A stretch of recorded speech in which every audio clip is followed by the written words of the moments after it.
হিমাচল প্রদেশে দুটো বিখ্যাত পর্বতশ্রেণী রয়েছে, পীর পাঞ্জাল আর ধৌলাধার। এখানে রয়েছে পীর পাঞ্জাল আর এখানে ধৌলাধার।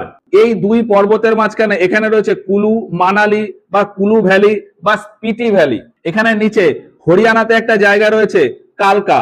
এই কালকা থেকে সিমলা পর্যন্ত পাহাড়ের গা বেয়ে টয় ট্রেন যায় পর্যটকদের পাহাড় পর্বতের মনোরম দৃশ্য উপভোগের জন্য। এই কালকা সিমলা রেলওয়ে এটা একটা ইউনেস্কো ওয়ার্ল্ড হেরিটেজ সাইট। এই পীর পাঞ্জালের নিচে এখানে রয়েছে কাংড়া ঘাটি। হিমাচল প্রদেশে চারটে বিখ্যাত গিরিপথ রয়েছে, শিবকিলা, বারলাচলা, রোটাং আর দেবসা পাস।